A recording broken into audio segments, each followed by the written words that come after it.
All right, D1 Nation, thank you so much for locking in with us and tuning in.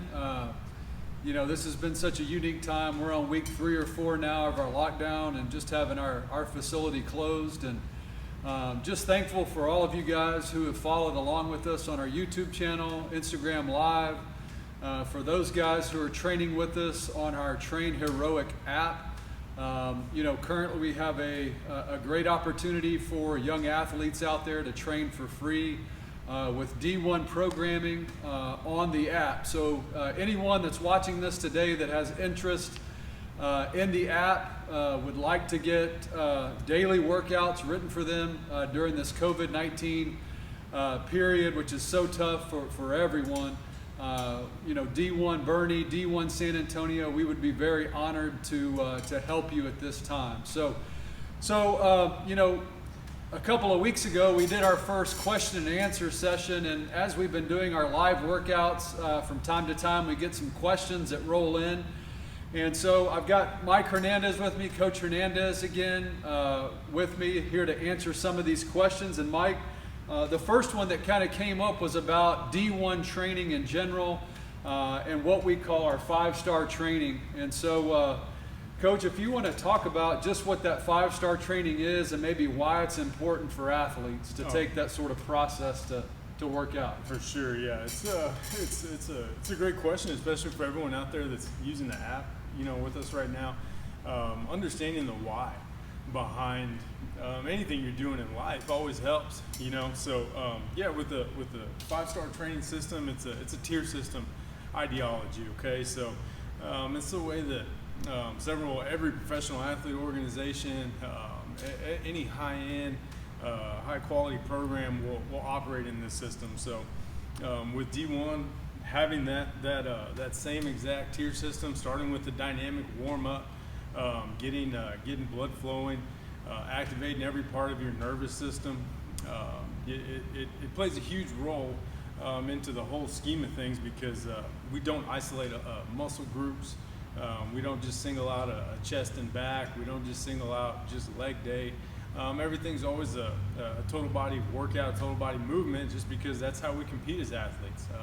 We never just sit around in a basketball game and only use our triceps, so that first part is huge, being properly warmed up, it's a big part of injury prevention and just being able to move forward and get the most out of your adaptations.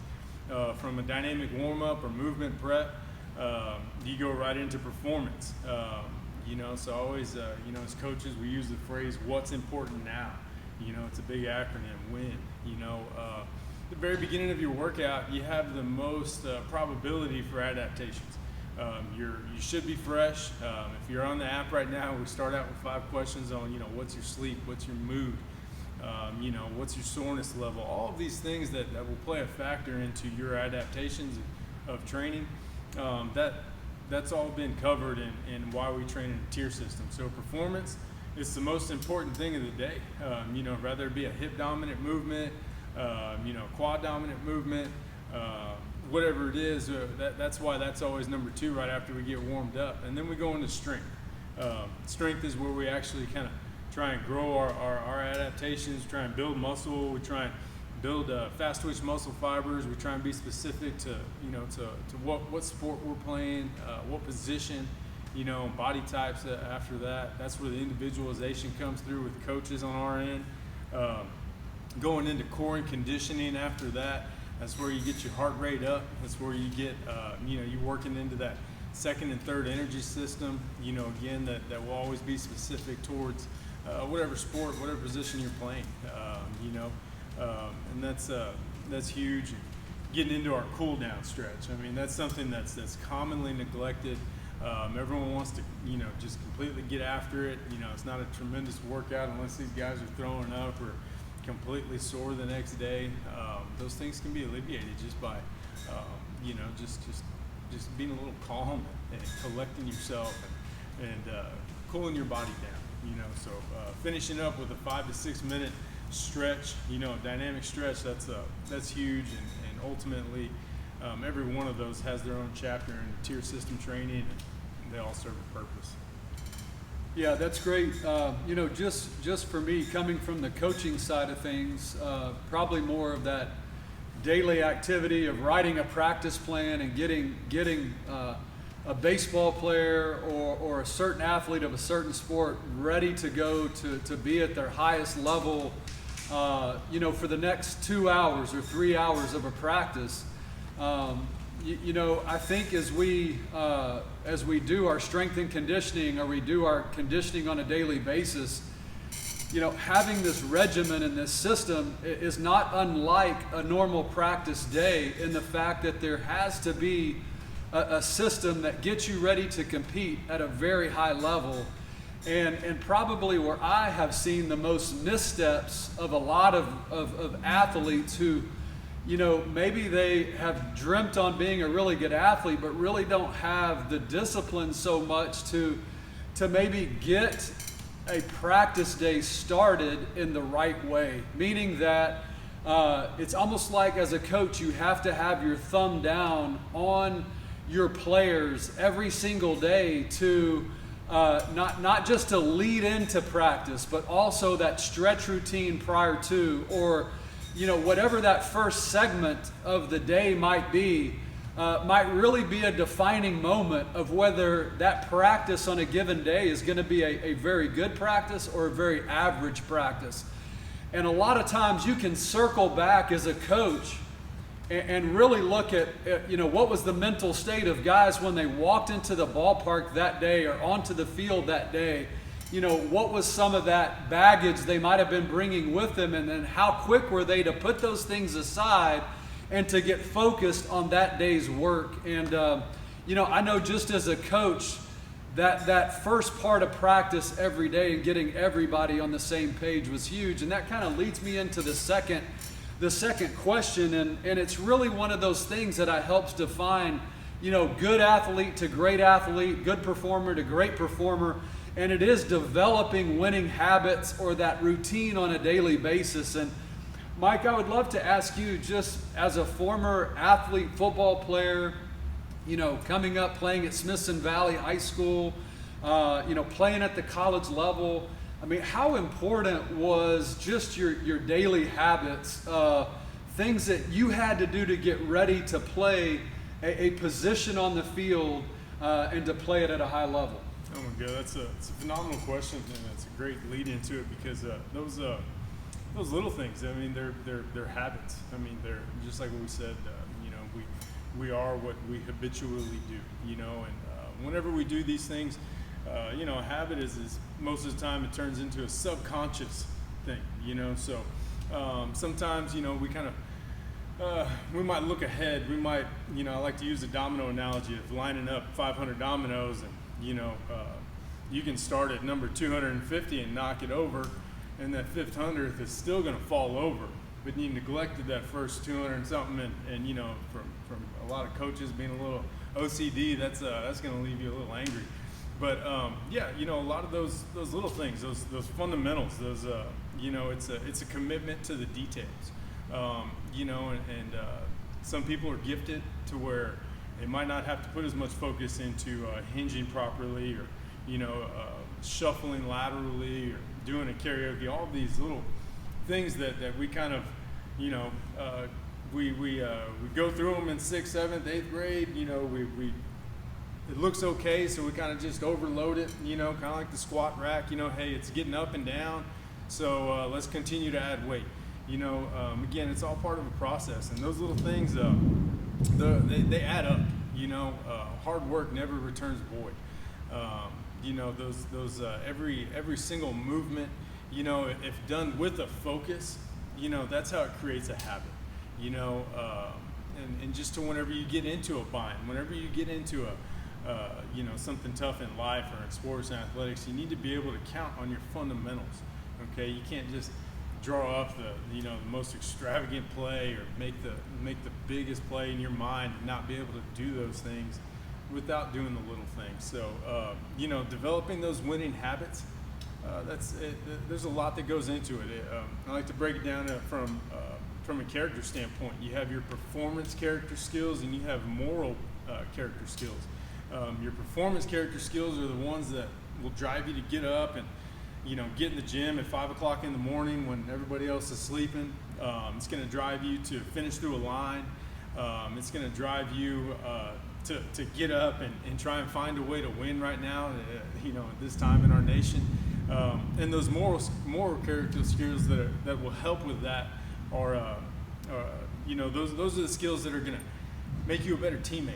That's going to bring other people around you. That kind of bringing everyone up around you. Those moral character skills, those play a huge part in developing those winning habits.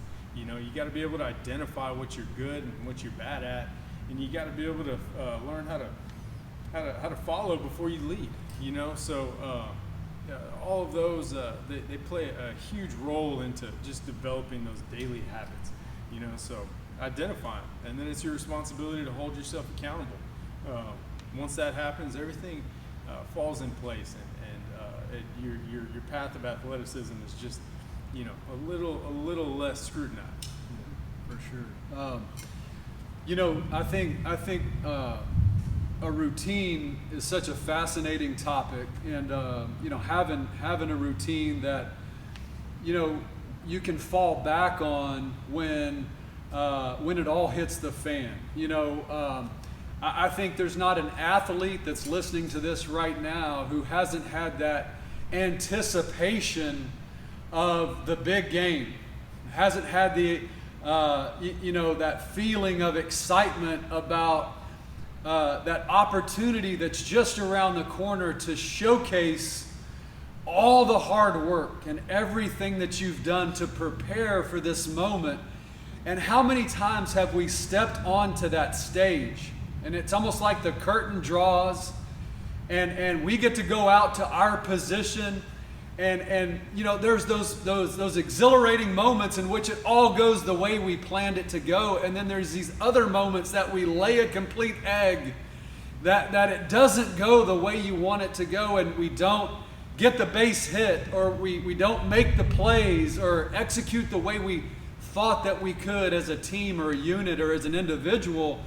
And it all comes back sometimes to that routine. And I want to just say a few things on this. Is one, there is a game within a game, and it's going on right between your ears as an athlete. And as you younger athletes start to work up the age range, or up the grade level, up the type of team that you're on, the elite teams that you play on, the real separators a lot of times between two shortstops or two wide receivers sometimes it comes back to mental skills. It's character skills, like Coach Hernandez is talking about. The physical attributes sometimes are very similar. The difference in a 40-yard dash or 5-10-5, or we can come in here and do all the measurables all day long. But a lot of times what separates the athlete a lot of times is what's going on this 6 inches of space between my two ears. And so that first thing that I think you got to ask yourself is, have I learned to define my audience? Who am I playing for? Why am I playing? Because I think a lot of times as athletes, we get caught up for, especially in this helicopter parent world, we get caught up in playing for mom, playing for dad. We get caught up in playing for coach. We get caught up in stats, accolades, scoreboards, championship rings.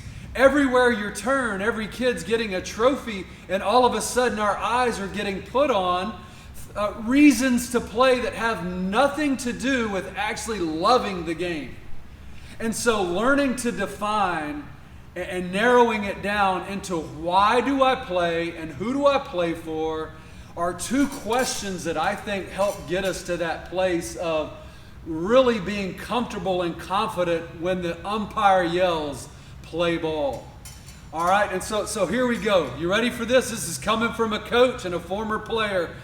But when you're sitting in class at 10 a.m. in the morning, you may be focused on math or English or whatever it is you're doing right then, but I know that you're about 3 or 4 hours out from getting to walk to that locker room and get ready to go to practice, or maybe go get ready for a game that night. And so you're at the fat end of a funnel. You're at the big top end of the funnel. And as you get closer to getting ready to make that walk to the locker room, you enter into that funnel. And then you start to work into a locker room, right? And you start changing the clothes. And you go from being maybe a boyfriend or a friend or a student or you've got all these things that you've carried with you to this moment. And then you get to start pulling off those clothes and putting on that uniform, and you become that athlete on that team. And hopefully it's more than just an athlete. It's a competitor. It's a winner. It's a guy that's motivated. It's a young lady who's ready to go maybe commit to the next 2 or 3 or 4 hours, whatever it's going to take to win that day. You enter into that funnel. And so our minds start to switch over into being that person. And then, I don't know if you're at your high school or your college, you get to make a walk to the field, whether that's a 100-yard walk or whether that's a 10-foot walk. I don't know what it is, but when your feet hit that field, it hits the field for the very first time, man, we start working into that funnel, into the stretch routine. For a baseball player, which was my sport, it was into that play catch routine. And it was narrowing down into that first opportunity that I got to catch a ground ball or to throw that ball or whatever, to hit a target or maybe to execute a play, or being, a coach asking us to follow this practice plan, and we narrow down even further. And so, what's great about athletics is that we get to repeat this over and over and over again. And I think that the athletes that end up being special are the ones that can do this day in and day out, day in and day out. And they can dominate that 3 or 4 hours of time that they get to go compete and practice. And they learn to maybe, I had this acronym while I was coaching that just simply said concentration, awareness, and routines. That the great ones, they learned to concentrate. They had this ability to think about absolutely nothing but the task at hand when it was absolutely necessary. That's a Bobby Knight quote. All right, one of the great coaches, Indiana University basketball, right? They can out-concentrate the guy next to them. And then maybe they had this awareness about them that they knew at this moment, on this play, they had to be in this spot and execute this maybe mechanic, this route, whatever it was. They had this log going on in their mind, this awareness of the game. And a lot of great athletes, they spend so much time not just playing it, they watch the game, they watch other people, they learn from other people. And they have this concentration and awareness, and then that last one is a routine and doing it day in and day out. And I think, man, when we hit that moment where it all hits the fan, and you're 0 for 3 and it's the bottom of the 8th, and then your last at bat's coming and the umpire stinks and the sun's in my eyes and I've got all these reasons, all these excuses just to allow me to fall into complacency for failure. Man, the really good athletes, they fall back on it and say, you know what? I've done this 1,000,000 times. This muscle memory that I've created in doing this right mechanic over and over and over again, you know what? My time is coming for success. I'm walking to home plate and I'm about to dominate this moment. Here comes the snap of the ball and I'm about to dominate the guy across from me. When I get to run up the court as a basketball player and I get to defend my side of the court, I'm about to defend it like I've never defended it before for the next 5, 7, 9 seconds. And then it's going to flip to the offensive end and I'm going to dominate that side as well. And it's just this repetitive nature of this reset button that we keep hitting on confidence, confidence, confidence. And man, we got to be able to trust to be able to do those things. So, hey, I'll get off my pedestal here. Yeah, I'm pumped up, Coach. I'll get back to Mike here.